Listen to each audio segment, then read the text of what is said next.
Mama Colleen, helloy. Itago mo na lang po ako sa pangalang Jenny. Isang OFW dito sa Hong Kong. Matatapos na rin ang kontrata ko dito dahil 2 years lang po ang kinuha ko. So this month of July, babalik na ako sa Pilipinas. Wala na akong balak pa na bumalik dito sa Hong Kong dahil na rin sa gulo na nangyayari sa pamilya ko. Mama Colleen, nakilala ko ang mister ko sa isang supermarket kung saan pareho kaming nagtatrabaho. Nagka-developan hanggang sa bumuo kami ng pamilya. Nabiyayaan kami ng 3 anak. Nangarap ako na mabigyan ng maayos na tirahan ng aking pamilya. Kaya sabi ko, may bibilhin tayong bahay at lupa. Pero, hindi kasi posible yun ngayon kung hindi naman sapat ang aming kinikita. Kaya kinausap ko si Efren, hindi niya tunay na pangalan ng aking mister, na bakit hindi ko subukang mangibang bansa. Sabi kasi ng kumari ko na nasa Hong Kong, hiring sila doon at pwede niya ako tulungan sa pinapasukan niya. Okay ang sahod at nung nagkuwenta nga ako, sapat ito para makaipon at matupad ang pangarap kong bahay at lupa. Nung una, wala po siyang tugon. Pero kalaunan, pumayag din naman siya. Sa unang taon ko dito sa Hong Kong, walang problema. Lagi ko nakakausap yung mga anak ko, pati na rin si Efren. Walang mimpis na hindi kami nag-uusap. Pero lumipas lang ang 1 taon, napansin ko na ang biglang panlalamig ni Efren sa akin. Oh, no! Hanggang dumating sa point na wala ng tawag ni chat mula sa kanya. Hanggang nagsumbong na ang panganay kong anak sa akin na ma, si Papa may babae. Ang asawa ko may babae. Oh, no! Yun ang malinaw na sumbong ng panganay kong anak sa akin. Sabi ko pa, "Nak, sigurado ka ba?" Sagot niya, "Opo ma." At ang tawagan pa nga nila ay mahal. Oh, no! At narinig pa niyang nag-I love you ang daddy niya sa babae. Kinikuwento ito ng anak ko sa akin habang humahagulgol sa iyak. At sinabing, "Ma, masisira na ba ang ating pamilya?" Oh, no! Nag-imbestiga ako hanggang sa na-open ko yung account niya. Nakita ko yung conversation nilang dalawa ng babae niya. Nang kinumpronta ko, as usual, nag-deny si Efren. Sabi niya, "Wala yun. May gusto lang sa akin yun. At talagang makulit lang yung babaeng yun." Hindi ako kumbinsido sa sagot ni Efren. Hindi naman ako tanga. Alam ko may babae siya. Base na rin sa pagbabago niya. Nagsumbong yung anak ko November. January of 2023, dito na siya umaga kung umuwi.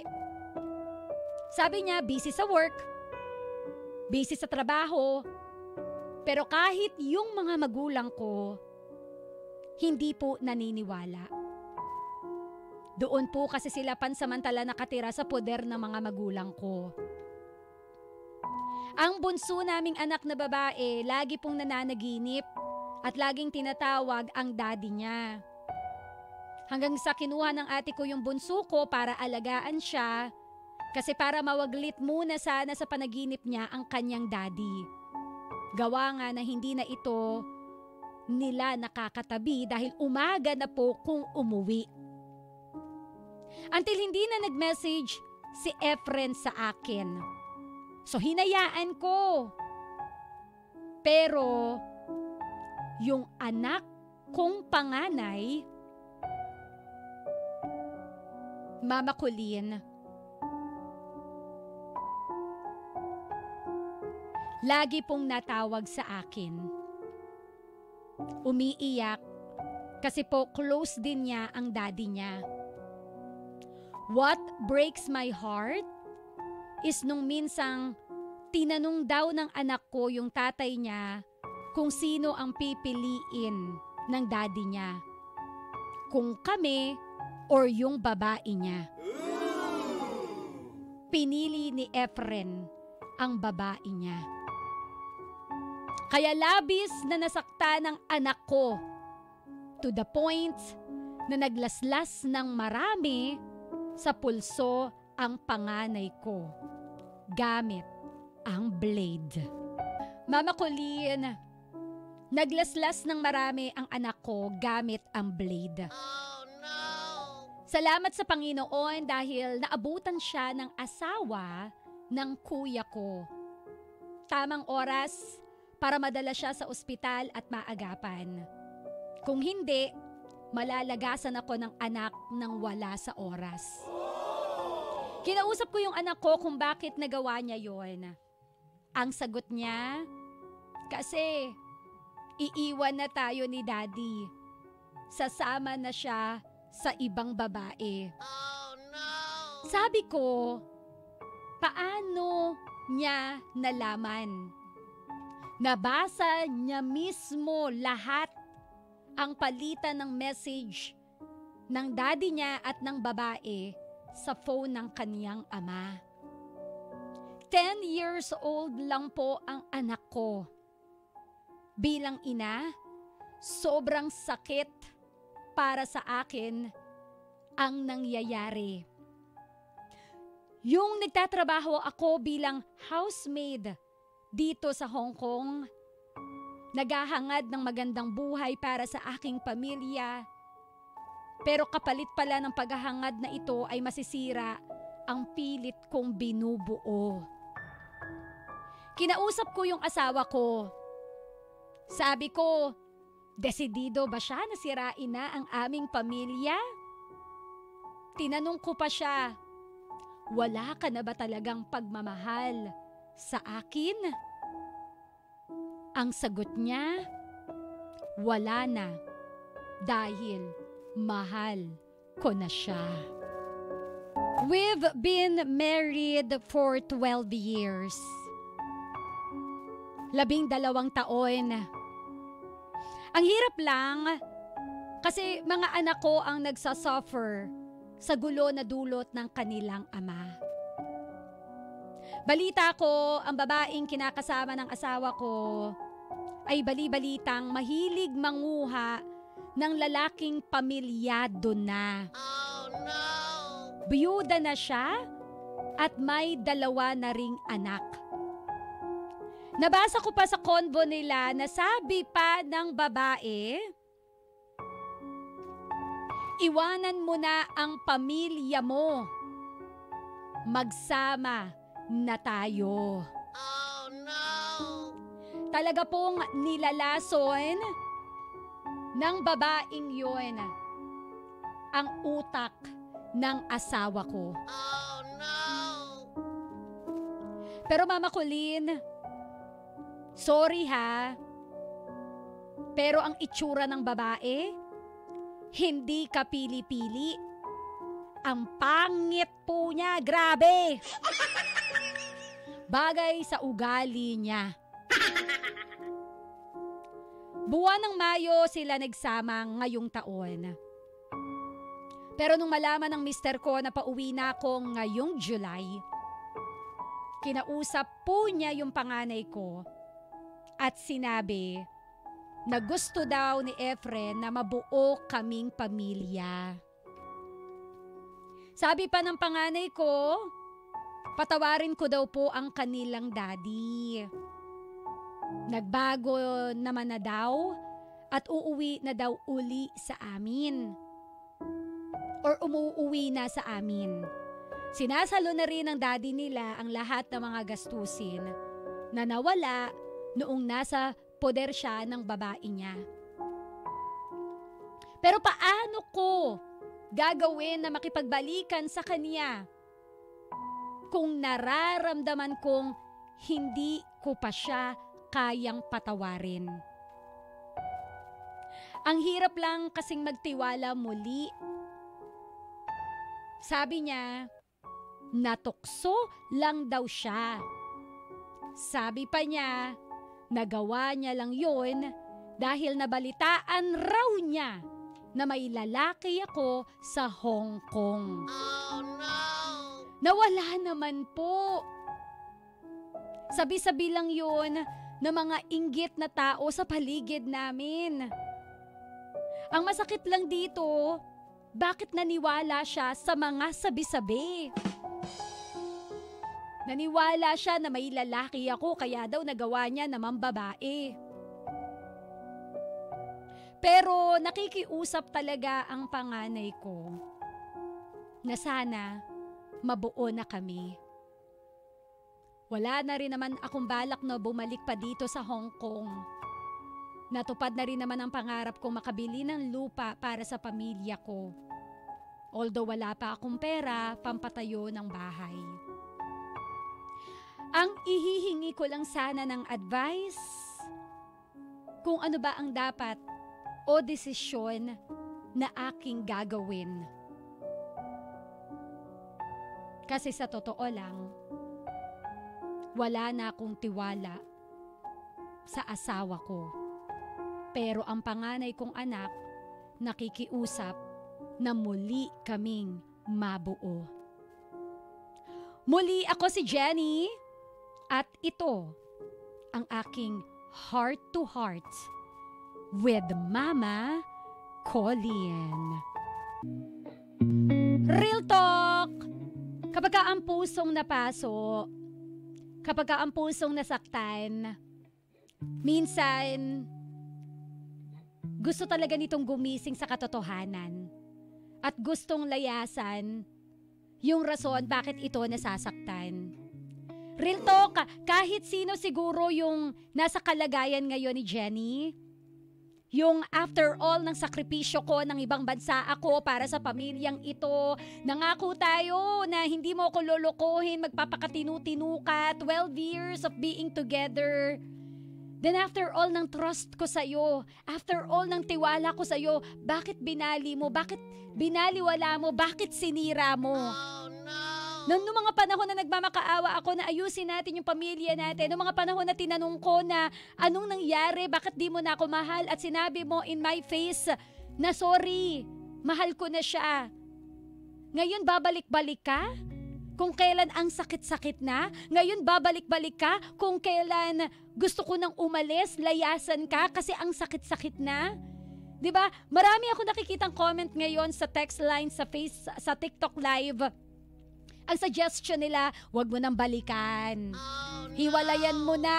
Oh, no. 'Di ba? Yun yung una talagang pumapasok sa utak natin kasi everybody hindi po deserve ang lokohin. Hindi tayo deserve na saktan, lalo na kung naging mabuti kang partner, naging mabuti kang asawa, naging totoo ka lamang. Pero sa kabila ng pagiging totoo mo, ikaw ay ginago. Oh, 'di ba? No. Yun ang suggestion, yun ang tanong nila. Hiwalayan mo na, wag mo nang balikan pa. Pero totoo lang, ka-winner, habang ka-chat ko si Jenny kaninang umaga. Sabi ko, Jenny, kung ikaw ang tatanungin, ano ba ang gusto mong mangyari? Sabi niya sa akin, kaya nga po ako humihingi ng advice sa'yo. Kasi hindi ko rin alam ang gagawin ko. So kaninang umaga pa po nag-iisip si Mama Colleen, ano nga ba yung dapat gawin? Kasi ito yung sitwasyon na you are torn Naiipit ka kasi gusto mo nang hiwalayan yung asawa mo. Gusto mo nang tuluyan na makipaghiwalay sa kanya kasi niloko ka. Sumama pa sa ibang babae after 12 years. 'Di ba? Na mag-asawa kayo. Kahit ako parang, teka, di ko to deserve. Kaya lang, naiipit ako doon sa yung anak mo mismo yung nakikiusap, nagmamakaawa na, ma, buuin natin yung pamilya natin. Yung anak mo mismo na minsang muntik magpakamatay. Dahil nasisira na yung pamilya ninyo. Yung anak mo na naging saksi sa panloloko ng tatay niya. Yung anak mo na pinaka-apektado. Doon ako nahihirapan. Kasi parang ang gusto ko, sa totoo lang, gusto ko mabuo kayo para sa anak mo. Although, hindi ko kasi maalis yung fact na wag nating itolerate yung mali. Alam mo yon, hindi kasi maalis sa isip ko yung niloko ka sumama siya sa ibang babae. Pero naglalaban yung utak ko na, kasi para sa iba, diba, lalo na sa mga vowsy ang ipinaglalaban. Ang sasabihin nila, you are emotionally abused. Any form of abuse, dapat tuluyan na yan, hiwalayan na yan, toldo ka na yan, wag na itolerate yan. Nandun tayo Pero nandun pa rin ako sa idea ng pro-family na kung nagkamali man ng isang beses yung asawa mo, again, asawa mo siya, bakit hindi natin pagbigyan kahit isang beses lang? Total, this is the first time. Siguro, wala ka namang nabanggit na history niya. Ito yung unang pagkakataon na nagloko siya. Maaring sa absence mo, kaya siya naghanap ng iba. Okay, number 1, sabi niya kasi may lalaki ka. Naging marupok siya, natukso siya. Na dapat sa pag-asawa, hindi dapat natutokso. Okay, sige po. Pero yung number 2, yung absence mo, aminin natin ng mga lalaki. Pag may malandi, tapos tigang, susunggaban. May mga ganyan na mahina sila sa tukso. 'Di ba? Na ang akin lang, baka pwede. 'Di ba? Dahil nawala ka ng 2 taon, naghanap lang ng tutukain. Masakit, sobrang sakit niyan, B. Na parang sex lang ba ang pag-ibig? 'Di ba? Pero ang akin lang, baka lang pwedeng pagbigyan lang ng isang beses. Pero promise, isang beses lang, ha? Isang beses lang. Huwag na papangalawa, kundi tutuluyan mo siya. Yun lang yung akin. Pagbigyan natin ng isang beses lang. Baka lang sakali, sa pagbalik mo dito sa Pinas, sa muling pagbuo ninyo ng nasisira ninyong pamilya, baka lang na-realize din ng asawa mo na, teka, yung anak ko ang nagsasuffer. Teka, baka malagasan ako ng anak, yung 3 anak ko maging 2 na lang dahil sa kagaguhan ko. Who knows? Yun yung naging wake-up call niya para magbago ng tuluyan. And who knows, dahil siguro na-miss ka lang talaga niya or naging mahina siya nung mga panahon na wala ka, baka sa pagbalik mo sa Pilipinas, muli kayong nabuo, baka hindi na lumihis uli yung landas ni Mister. Baka tanggapin na lang muna natin sa ngayon na minsan, when the cat is away, the mouse will play. Sige na lang po.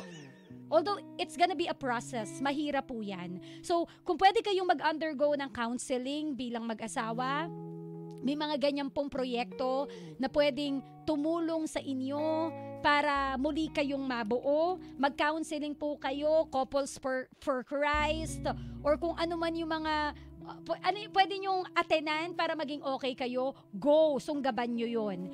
Sabayan nyo po ng bumisita tayo ng, yung anak nyo po, dalhin nyo sa psychologists para kausapin siya ng psychologist. Kung hindi mo kayang kausapin yung anak mo, talagang kailangan niya na ay expert, someone na maipapaliwanag sa bata why things happened. 'Di ba? Kasi 10 years old pa lang yung anak mo, 'di ba? Noong mga panahon na 'yon. So iba talaga yung ideals ng mga bata. 'Di ba? Kung kailangan kumausap ng psychologist, go, ipakausap mo, ipaka-counsel mo.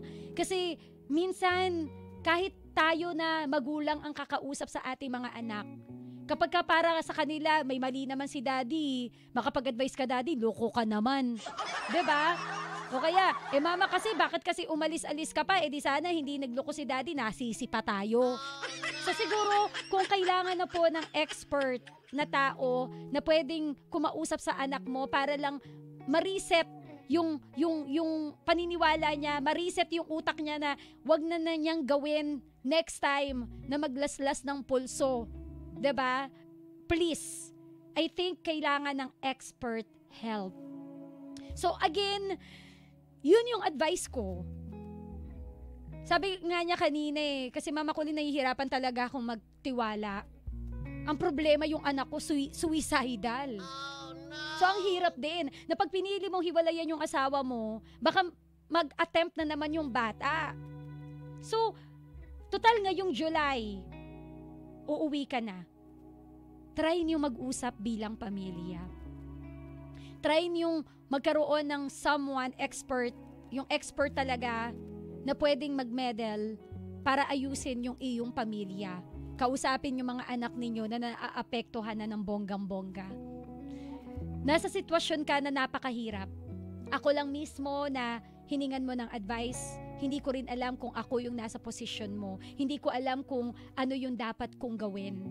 Pero if there's one more chance pa, kung naniniwala ka pa sa isang pagkakataon, kung pwede mo pang ibigay yung isang pagkakataon na yun, bakit hindi natin subukan? Kasi baka itong pagkakataon na ito, baka ito ang magpabago ng lahat. Baka ito ang magpabalik ng loob ng nawawala, naliligaw na tatay sa pamilya ninyo. Baka this one last hope, baka maging okay naman. Walang masama na sumubok muli. Ang mali, 'di ba? Kung hindi natin susubukan, kung agad lang nating susukuan. So let's just give one hope, one chance. Baka lang this time, umubra na. Okay? Ka-winner, ikaw nga, anong masasabi mo? Please kindly speak from your heart. Sa ating pagbabalik, ang mema mo, ang sausaw mo, ang babasahin ni Mama Colleen dito sa kwento ni Jenny, isang OFW. Dito sa Heart to Heart with Mama Colleen.